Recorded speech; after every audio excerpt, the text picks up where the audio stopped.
Welcome everyone, it's great to be with you today. My name is Natalie Jackson and I'm a consultant in the Knowledge and Learning team at A4S. In today's session, we'll be looking at how organisations are calculating and working to reduce their Scope 3 emissions. And I'm delighted to be joined by Andrea McCormick from Vodafone and Eva Talhouk from DHL Express, who'll be sharing their experiences.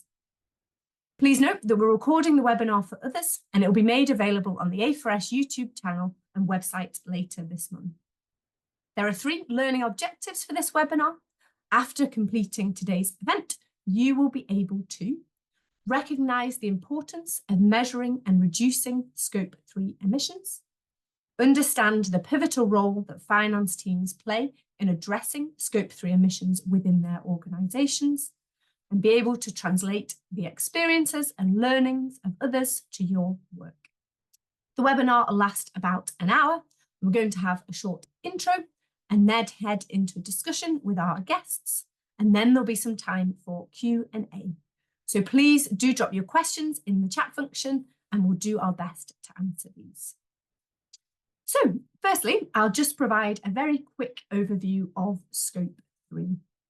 So the Greenhouse Gas Protocol defines Scope 3 emissions as all indirect emissions not included in Scope 2 that occur in the value chain of the reporting company, including both upstream and downstream emissions.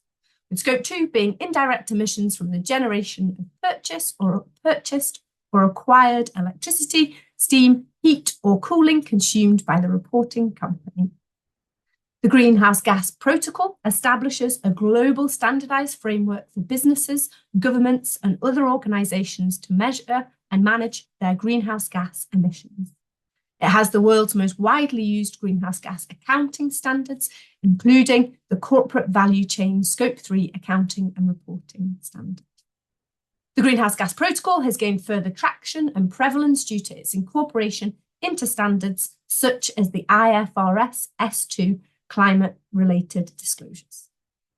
A key aspect of IFRS S2 is the requirement for companies to measure their greenhouse gas emissions in accordance with the Greenhouse Gas Protocol, unless it is otherwise specified by a jurisdictional authority or stock exchange. This alignment means companies that are already measuring Scope 1, 2 and 3 using the Greenhouse Gas Protocol standard will be well positioned to measure emissions in accordance with IFRS S2, which is effective from periods beginning on or after the 1st of January 2024, subject to jurisdictional adoption.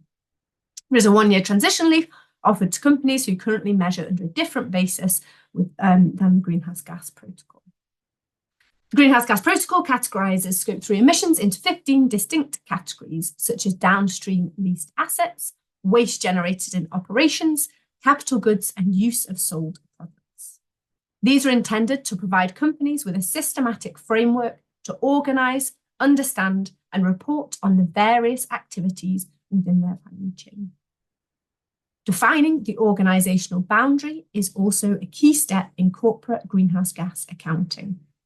This step determines what is included within the company's organisational boundary and how emissions from each area are considered by the reporting company. Under the Greenhouse Gas Protocol, there are 3 recognised consolidation approaches to determine which activities fall within the organisation's boundary, these being equity share, financial control and operational control. Measuring Scope 3 emissions can be challenging as the emissions are not necessarily within an organisation's control, but it is typically where the majority of the emissions are found. According to a recent report by FTSE Russell, Scope 3 emissions on average account for over 80% of overall carbon footprint of a company.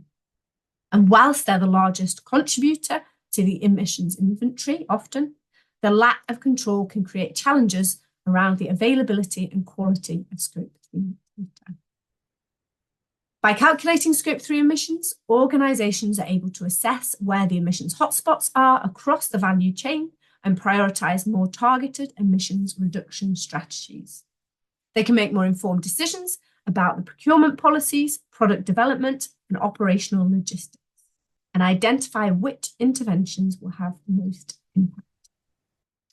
that brings to an end our very brief introduction, a whistle-stop tour of the Greenhouse Gas Protocol and Scope 3. So I'm now delighted to introduce our guests for today's webinar. So a very warm welcome to Andrea and Ava. So as a quick introduction to them both, Andrea is the Global Environmental Lead at Vodafone Group, overseeing the planet pillar of Vodafone's purpose, which aims to make the organisation net zero and circular business. Prior to this, Andrea was head of sustainability at OVO Energy, where she drove the decarbonisation of OVO's operations and its customers' home energy. She has over 10 years' experience as a sustainability consultant with PwC and ERM, specialising in corporate strategy, sustainable value creation, risk and reporting. So welcome, Andrea. We're also joined by Ava, and Ava is a customer carbon accounting and reporting manager at DHL Express. Ava manages the customer carbon footprint reporting and decarbonisation services, ensuring alignment with industry standards and application of approved methodologies. She's part of the 2023-24 A4S Academy cohort, where she's working on the development and implementation of an emissions database accessible to customers, allowing them to track and make informed decisions about their products. We'll hear a little bit more about that later on. So a warm welcome to you too. So first, we'll hear from Andrea and the work that's been undertaken at Vodafone. She'll be providing insight into the steps taken and progress made by Vodafone Group in their Scope 3 reporting. So, Andrea, first of all, if you could just start by providing a little bit of background about Vodafone's operations and the main activities captured under Scope 3. Fantastic. Thanks so much, Natalie, and thanks for having me along to join you for this webinar today. So for those of you that don't know much about Vodafone, we're a telecommunications company and we operate across a number of markets in Europe and Africa. In fact, we operate the fixed line and mobile networks in around 17 countries, but we're also a leading provider of Internet of Things or IoT services globally as well. And here at Vodafone, our purpose is to connect for a better future. And what we really mean by that is that we see connectivity as a force for good, not only from a social point of view of being able to connect more people to the internet and all of the benefits that it brings, but also that the internet can play a role in creating a better planet and better environmental outcomes in the future as well. So a little bit about our operations and our value chain. So Vodafone's operations include the operation of the network itself. So that's all of the infrastructure that's needed to run the internet. We also have offices, which we have all over all over Europe and Africa, retail stores, and we have a fleet of vehicles, which is partly electric and then partly still internal combustion engines. So we have emissions from there too. So those operations make up our Scope 1 and 2. And then we also have a significant impact on our emissions through our value chain, which includes three main buckets. The first is our upstream supply chain. So overall, each year, Vodafone spends around 24 billion euros through procurement. So we have a significant amount of procurement spend, which entails responsibility for a number of upstream emissions for the purchased goods and services, capital goods, etc. that we buy. Secondly, we have a number of investments. So, for example, we are a shareholder in Vodafone Idea, which is a telecoms company in India, or in Vodafone Ziggo in the Netherlands, or Safaricom, which is in Africa. So, category 15 of Scope 3 is also a very important one for us because it relates to investments. And then lastly, the third bucket is downstream emissions. So those come from the energy that is used in the devices that we sell or that we lease. So for example, that includes things like mobile phone handsets, but also things like broadband routers that are in our customers' premises or in people's homes that are consuming energy all the time as well in order to give people access to the internet. So those are the three big buckets for our value chain or Scope 3 emissions: upstream, investments, and downstream. And of course, we also have a number of other impacts through the other categories of Scope 3 too, such as distribution, business travel, employee commuting, etc. But those tend to be a little bit less material for us as a business. I think back in 2012, we started with a selected number of categories of Scope 3. And then since then, we've increased the scope that we do public reporting on, and we now disclose information on all of our Scope 3 categories, 1 through 15. And then we're really, really proud that in FY24, we achieved external assurance over all categories of our Scope 3 emissions as well. So that was a significant milestone for us and one that we're really proud of. Fantastic, thank you. And that's great to hear the kind of evolution over time, with starting with a small number of the categories and then expanding out. So brilliant. And also, could you just explain kind of what steps you've taken to ensure alignment of your Scope 3 calculation methodology with the standards and guidance that are out there? Sure. And do raise a hand if you can't hear me, because I can tell that the internet connection is a little bit unstable. So if I cut out at any point, then do just let me know and I'll make sure I repeat. So we obviously do our greenhouse gas accounting in line with the greenhouse gas protocol. So we have looked at the Scope 3 guidance in order to be able to know how to calculate each of the categories of Scope 3. But I think there is quite a lot of room for interpretation. Like, although the guidance for Scope 3 is quite detailed, there's still room for interpretation in how different companies might look at each bit of the Scope 3 methodology and how you would calculate the data. So what we've also found really useful is a number of the industry associations for the telco sector clubbed together. So the GSMA, GESI and the ITU, which are 3 different industry organisations, they collaborated last year to put together a Scope 3 methodology for our sector. So it's essentially an interpretation of the Greenhouse Gas Protocol for the specifics of our sector, and thinking about the infrastructure that we have in place and the partners and supply chain that a typical telecommunications company would have. And that guidance helped to just remove some of the ambiguity in what should count where, or where you should count this, etc. So that was really useful to think about a sector-based approach to interpreting the Scope 3 guidance from the greenhouse gas methodology. And I would say that we've been on a journey with understanding and improving the way that we model Scope 3 over time. So, for example, in 2023, we did a really thorough review of our modelling methodology, and that resulted in rebaselining our data in a number of the categories so that we could make improvements in the level of scrutiny that we're applying to the data, the types of assumptions that we're using, the suitability of various elements of the methodology. And I think we picked up a number of areas of improvement through that review, which we've since implemented into our model. So yeah, very much a journey of continuous improvement, really understanding where can we get better quality data, where can we replace estimated data with actuals, where can we improve those assumptions. And I think that journey will continue over time. And just to pick up on that kind of point around kind of enhancements and improvements, could you just walk us through your kind of approach to data collection and the steps kind of undertaken to achieve these enhancements? And then maybe within that, talk a little bit about how you're engaging with partners to gather emissions data. Yeah, and like perhaps it'd be useful to give a little bit of a personal perspective on my own journey since joining Vodafone. So I joined Vodafone 2 years ago, and when I arrived, one of the things on my plate was Scope 3. So I was like, great, okay, I'll get into the detail of Scope 3.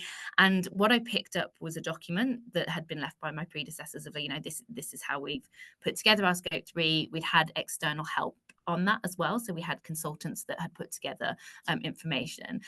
But actually what I found was it was incredibly difficult to get my head around how do we do Scope 3 accounting just from reading the methodology. And it took me a long time to talk to various different people saying, well, why do we use this assumption? Like, how can we use this data set and not this data set? That process actually was really difficult to get up to speed with. And I think my learning from that is that we don't historically, we've not had the level of documentation and the level of robustness in the way that we document greenhouse gas accounting in comparison to, say, something like financial accounting, where you've got lots of thick manuals of exactly how you do the accounting. You can do it comparable from company to company. When you start at a new company like I did at Vodafone, it's almost like you're starting again from scratch to figure out like how this is done, almost from a first principles basis. So so I think the process for me personally was firstly to get my head around how it's done at the moment, but then also to ask some questions of why do we do it like that? What is the reason for why we have put in place those assumptions? And asking questions about the data and scrutinizing that and reviewing it. And that really was what led to quite an in-depth review of that methodology in 2023. The other really significant milestone is that we at Vodafone are just in the process now of transferring ownership from where I sit in the sustainable business team to the finance team. So we are going through a 3-year process, which started 2 years ago, of saying, okay, the skills that are needed to do accounting in a really robust way sit within the finance team. Like the finance team already has that skill set. So let's take the responsibility from the sustainability team, hand it over to the finance team so that they can then be the owners of the ESG data overall. So over the last couple of years, I have worked hand in hand with the ESG reporting team in finance to establish and begin documenting how we do the Scope 3 accounting, and finance have really wrapped their arms around it and done an absolutely incredible job of interrogating various different parts of that methodology and really tightening the screws to make sure that it's more robust, now to the point where we've been able to get assurance over our total Scope 3.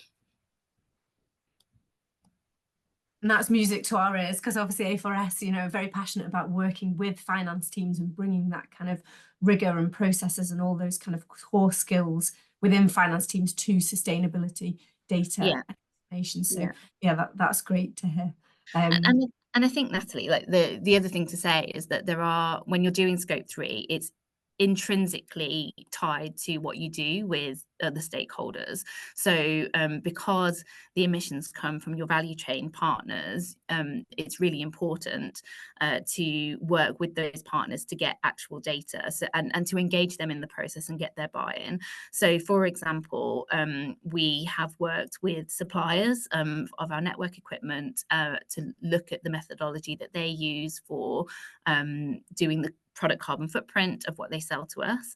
And we have encouraged and worked with them to provide us with actual data on the specific products that they sell to us, so that we can start to replace the industry average data that we're using, that we'd previously been using within the model.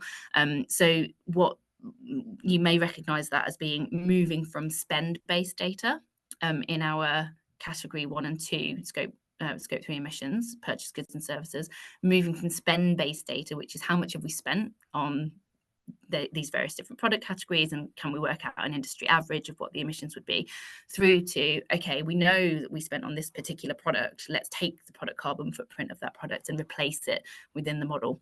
So we've been doing that gradually over time as well, but I think we will need to continue that journey and getting more and more product-based data and replacing that spend-based data with that product-based data as time goes on. And I think it's that move, isn't it, from using spend-based data and more estimates to more kind of robust information. And on that point, Andrea, could you talk us through maybe some of the kind of other challenges that you faced around data collection and measurement of emissions, and what impact this has had on informing and driving decisions? Because it's all well and good getting the data, but the key is making sure that that is driving key decisions and decarbonisation within organisations. Yeah, and I think when it comes to that, it has been quite challenging because the data doesn't always reflect reality. And what I mean by that is that if you had absolutely perfect scope 3 modeling and absolutely perfect scope 3 data, you would be able to make really informed decisions about how to change your procurement practices, or how to engage with a manufacturer, or how to communicate instructions to various different partners. However, we're not at that point yet. I think we're still using modeled data. The data is not always perfect. We know that there are still further data quality improvements that will be made over time. And then you're left, in that situation, you're left with a very challenging dilemma, which is that on the one hand, you've got the reported data, and on the other hand, you've got a knowledge of the management actions that you need to take in order to be able to drive down emissions in the real world. And the two of them do not always line up absolutely perfectly. So I think rather than obsessing on getting the exact number, it's really about looking at the data to identify the big ticket items and then making good decisions about how to manage those emissions in the real world. So I think there are no regrets actions which we can identify. For example, building supplier relationships, working with suppliers.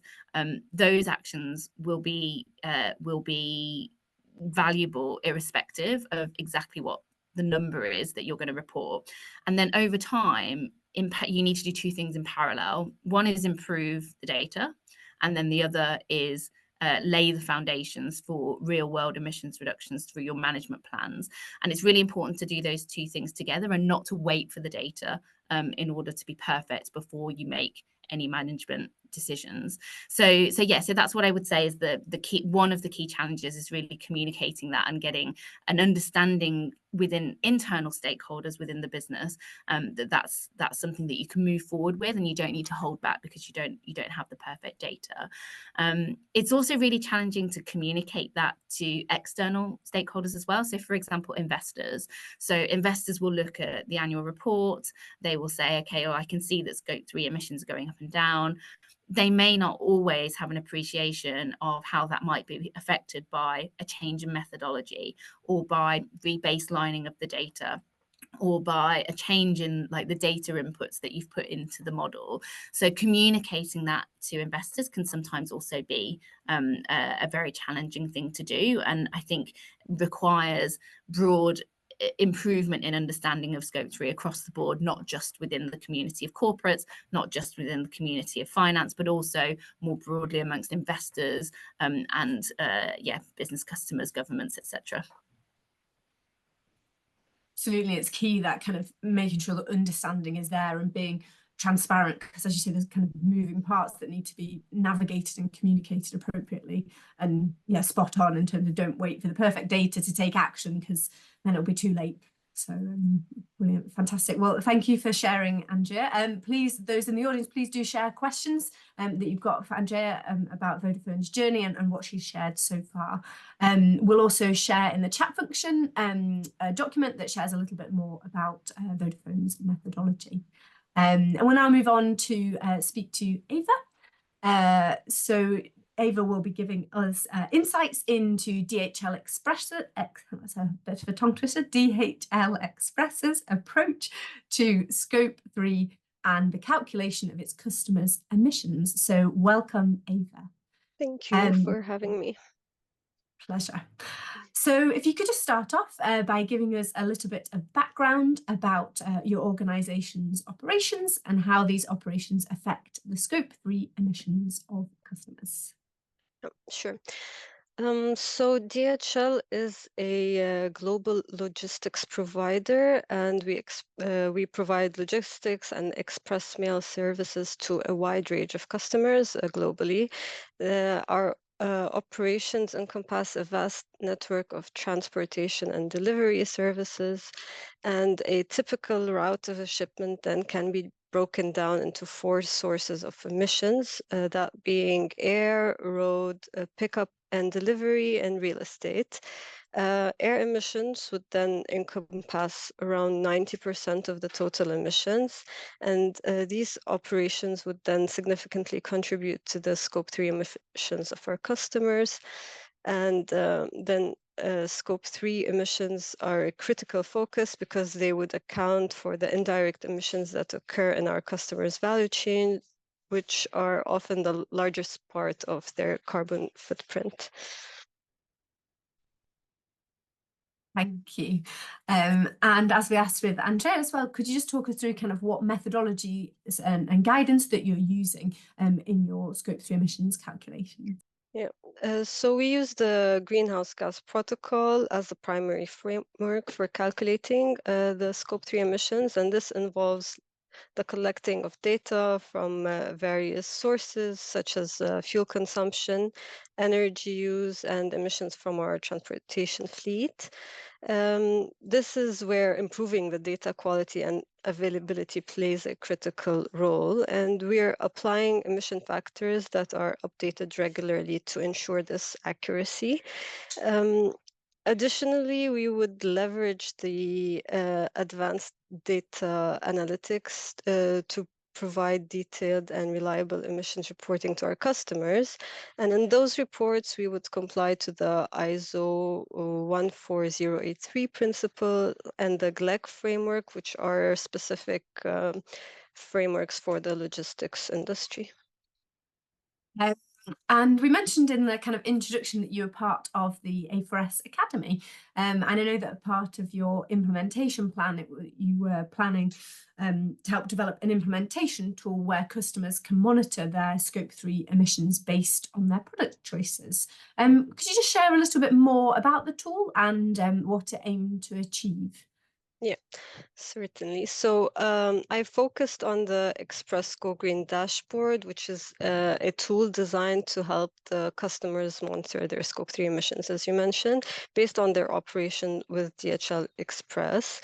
And the aim is to provide transparency and actionable insights into their carbon footprint emissions, and it would ensure consistency in the calculation approach and provide all the customers with the accurate and standardized emission reports ultimately. So the aim would be to foster sustainability throughout the supply chain and enhance overall transparency.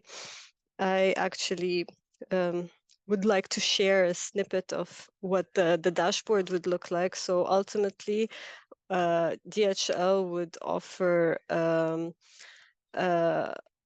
two sustainability services, one of them being the dashboard, and the other is our Go Green Plus product, which is helps with decarbonization. Now, to focus on the dashboard itself, if you go to the next slide,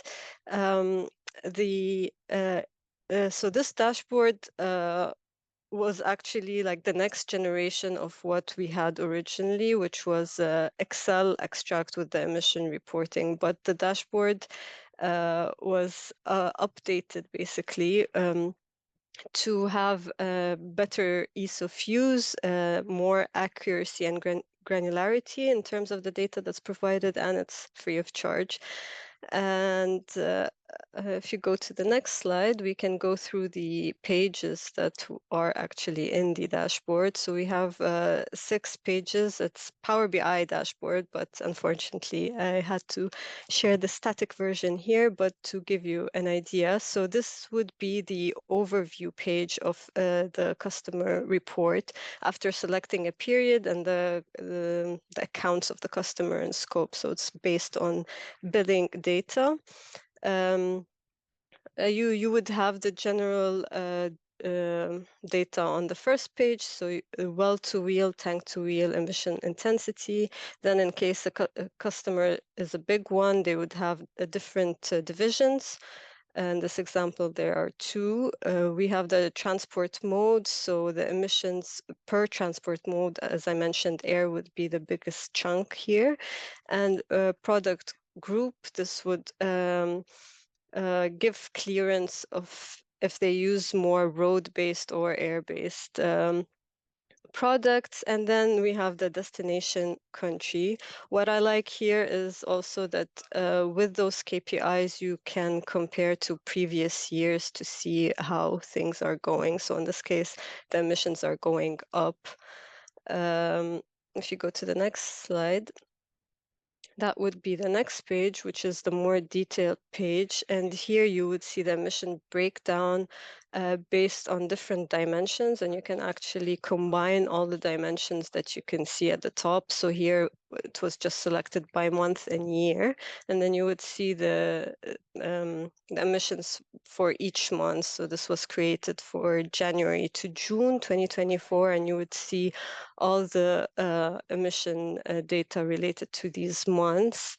Another new feature that we have here compared to what was offered before is that we have a shipment share of clean delivery. That means any shipment that was either picked up or delivered, which is basically the first and last mile of the shipment in a electric vehicle, you would see it here.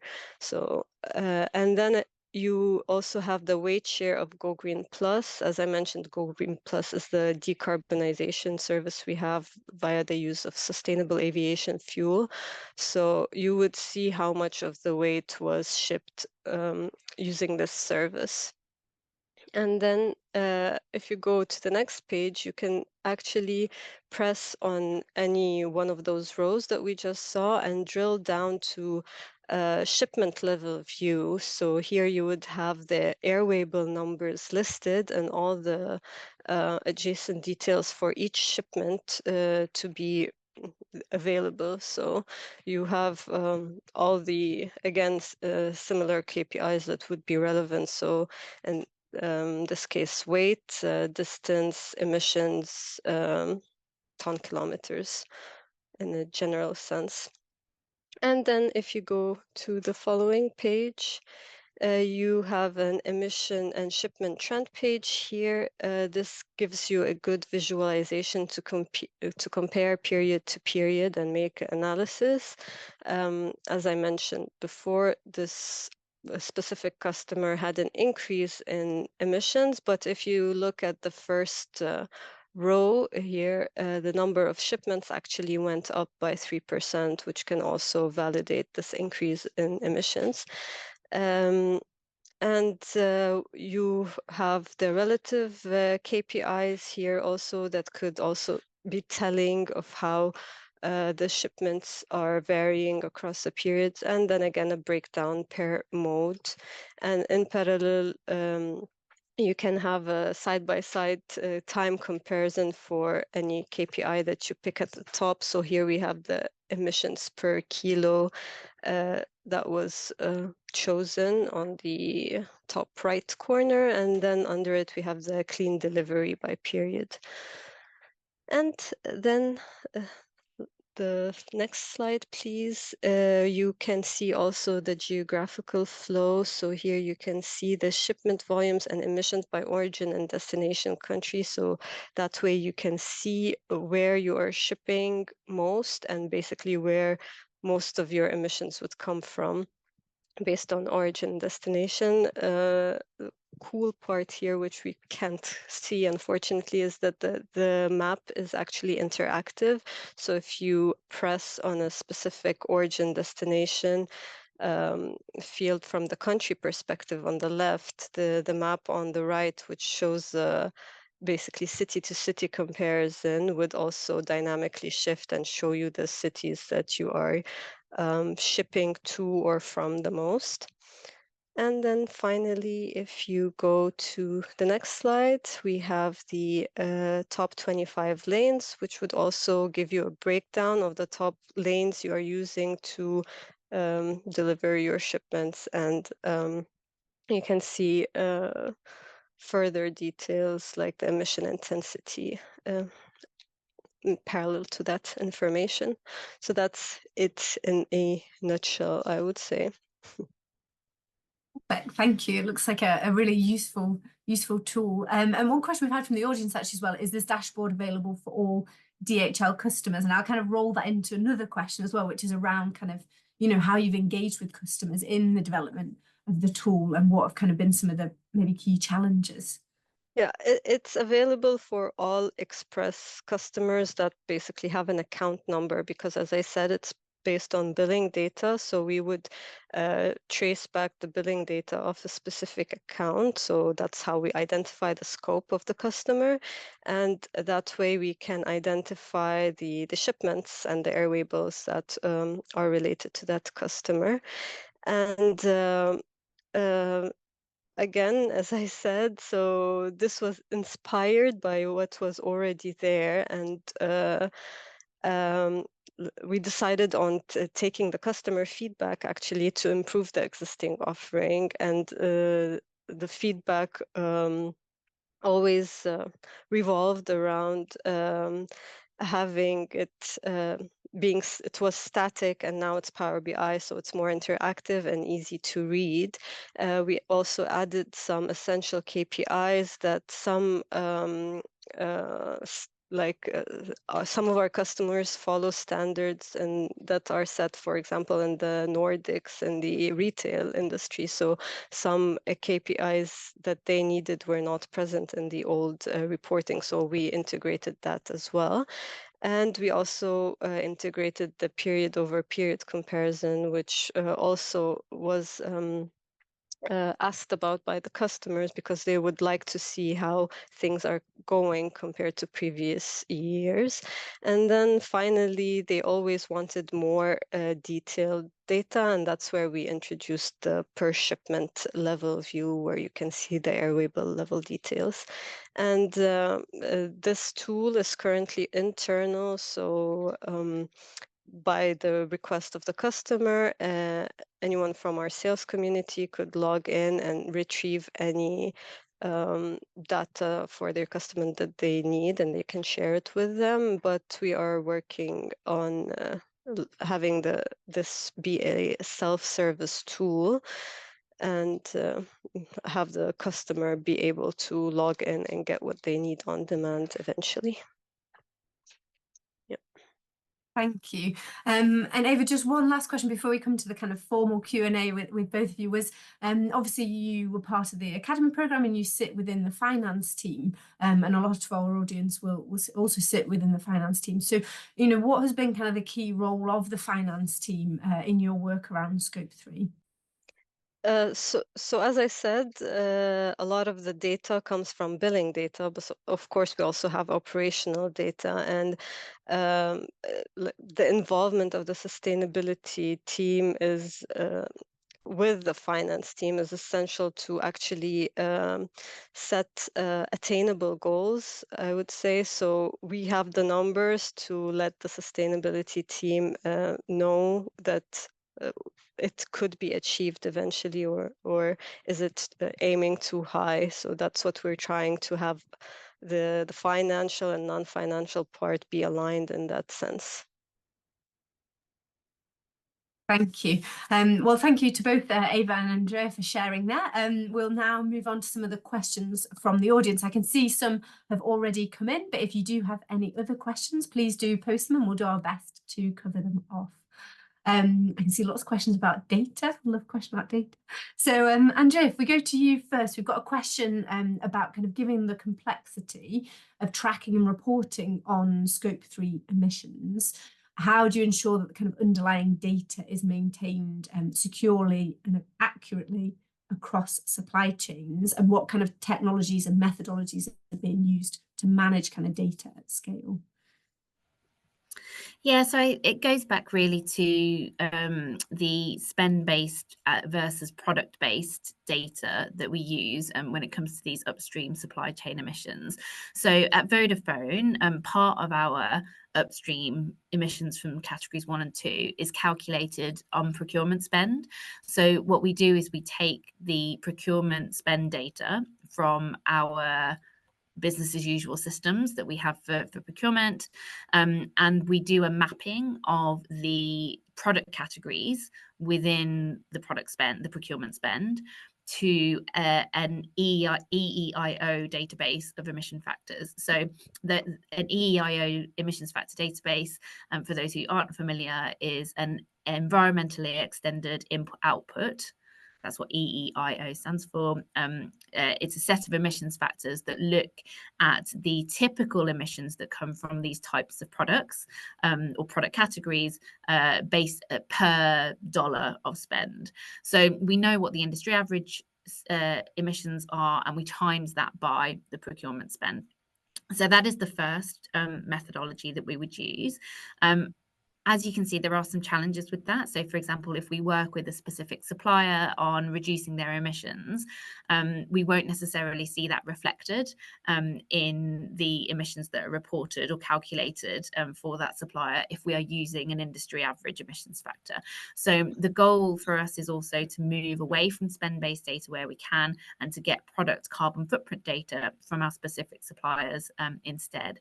So one of the ways that we're doing that at the moment is bilaterally. With some of our major suppliers, we will work bilaterally with them. So, for example, Eva has talked about the wealth of data that she can provide to DHL customers on the carbon impact of the services that DHL sells to them. Like, you could take that actual data and replace what we are currently calculating for that service in our model. So that's one of the ways that we would do it. What I would say is that I think we are still in the early stages of being able to automate that through technology. So there will be further work needed on things like systems integration, APIs, to be able to secure like large amounts of data, actual product carbon footprint data from individual suppliers into various different systems, so that each company can calculate it. And maybe one thing to mention in respect to that is that this isn't something that one company can solve on their own. When you're talking about a supply chain that is vast, as ours is, that goes across many different sectors, we have common suppliers with some of our competitors in our industry, with other companies who are not in our industry. It's all like a complicated web of suppliers. So there is an initiative being run by the WBCSD called the Pact Pathfinder Initiative, which I think is doing some really interesting work around building an ecosystem for data sharing in relation to Scope 3. And that's something that is going to take time to be able to build. It's also going to take technology to be able to transfer huge amounts of data in a very complex web between different suppliers. So we're not there yet, but I think, you know, there are various different companies and initiatives that are trying to move us towards a future where getting this real actual product carbon footprint data for a large number of suppliers, rather than just bilaterally between top suppliers as we're doing at the moment. I think we will get there eventually, but we're not quite there yet. Brilliant, thank you. It's that important, that joined up approach across industries and sectors. So thank you. Yeah. A few of the questions we've got from the audience, Ava, I think relate to the tool and kind of data and assumptions. So we've got how does data actually get collected into the system? Is it automatic or manual? And also, what kind of assumptions are made, if any, to get the data in the dashboard? Yeah.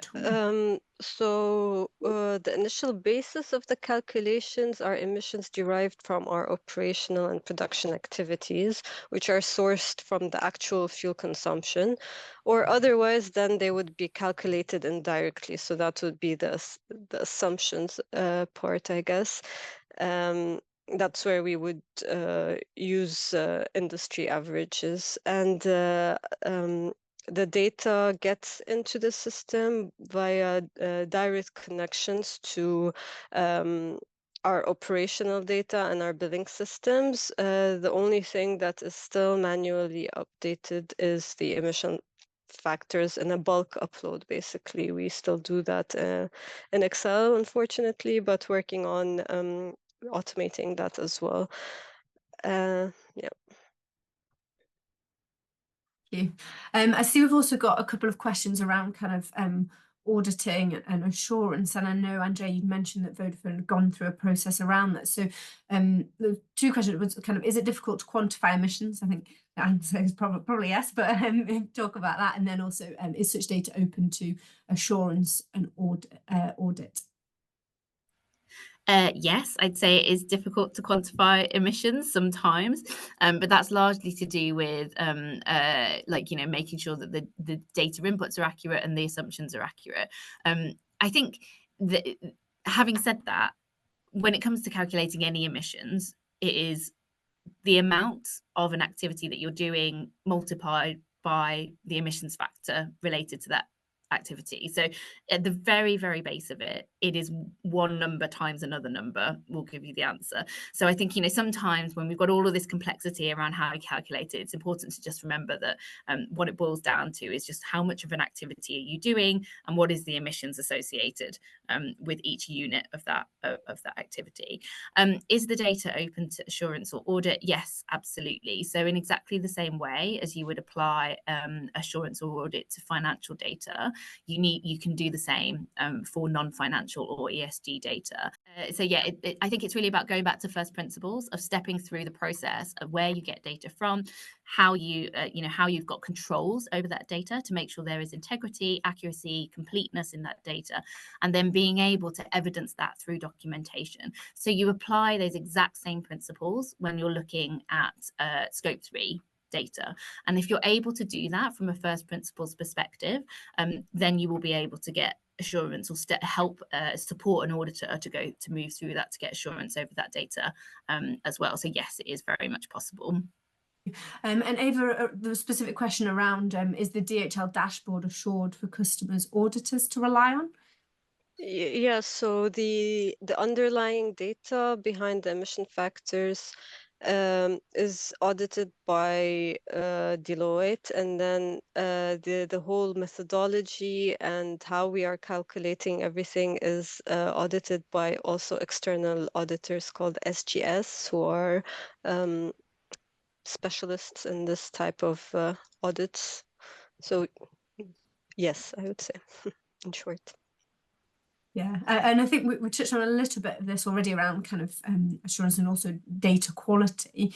So a question around how have you ensured that supplier-specific emissions factors or product-specific emissions factors from third party are good quality and reliable? So assuring that data quality. I think either of you. Yeah. Maybe I'll start and you continue. I think this is a never-ending process now, so we're all working on improving data quality, and you have to start somewhere. That would be my answer. So, Andrea, I think that's a good answer. Yeah, no, I would very much agree with that. You have to start somewhere. If a supplier is saying this is the emissions factor, as I said at the beginning, there are a million different ways to interpret the GHG protocol.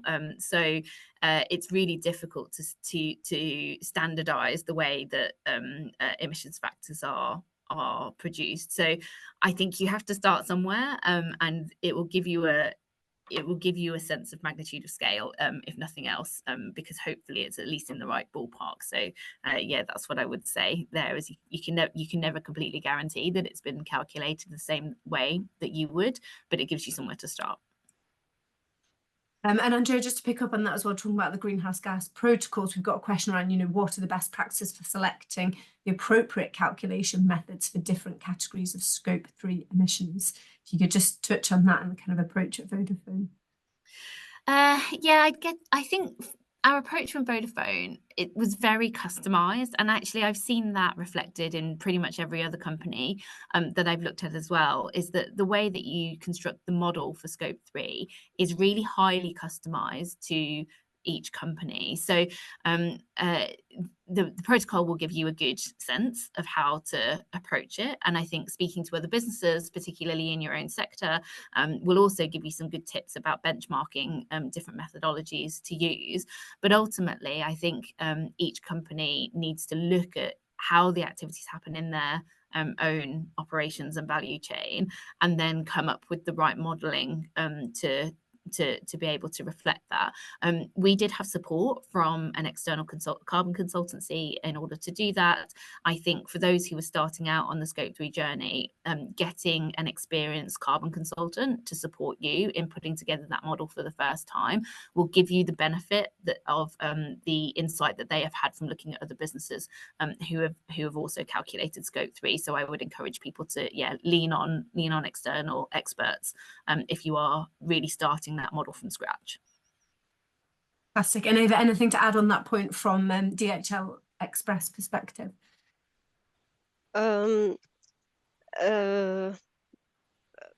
I guess Andrea said it all. It might feel overwhelming at first if you're still starting from scratch. So having a reliable source to see how others are doing it, and I think it's also very industry specific. So just checking what your competitors or companies that do the same thing how are they doing it? Because in the end, you want something to be comparable. Like, how would they know that using your services would give them less emissions or is more sustainable than using another service from another source? Unfortunately, that almost brings our Q&A time to a close. But I always like to finish with, if you had to give one top tip to somebody else starting out on this journey or already started but wanting to progress, what would it be from each of you, please? So I've got 3. They'll be really quick. Firstly, don't let perfect be the enemy of good. I think that's really super important when it comes to scope 3. Secondly, it's not just about the numbers, it's about the action that results from understanding those numbers. So there is a danger that you obsess over the perfect numbers. It's not about the numbers, it's about the action that results from it. And then thirdly, the finance teams are really key. So you have, like, finance teams, they have all of the right skill sets. And if you're able to apply those from first principles to GHG data and scope 3 data, then I think you're onto a winner. Perfect. And Eva? I would say it's important to collaborate with your stakeholders. So you have to engage with like customers and suppliers equally to be able to develop what you need. You have to have an open mind and be ready for changes, because in the sustainability environment, everything's evolving so rapidly with new legislations and standards popping up every now and then. So you have to be ready to embrace the change in that. And finally, remember that every step counts. So if you're starting new, it might seem overwhelming with everything going on, but little incremental changes can lead to significant progress and a more sustainable future in that sense. Brilliant. I think they're both great sets of top tips for the audience, so fantastic. That brings our time of Q&A to a close, so it just leaves me to say a massive thank you to Eva and Andrea for sharing your insights. I certainly have very much enjoyed the conversation that we've had. If you're interested in finding out more on this topic, there's a range of A4S resources that we're just going to share in the chat function, so please do explore those and get in touch if you'd like to find out more. Also look out for the follow-up email that will be sending to you after this webinar with further resources. But I just wanted to say thank you very much to our brilliant guests today, to Andrea and Eva, and thank you to you for joining the webinar as well. If you haven't already registered, we've got our debt finance webinar, which is taking place on the 28th of October, and we'll share a link in the chat function so you can register if you would like to join that. And if you can, we look forward to seeing you at the next session. So apologies, it was a bit of a rush at the end, but I was very keen to finish on time. So it just leaves me to say thank you very much and enjoy the rest of your day.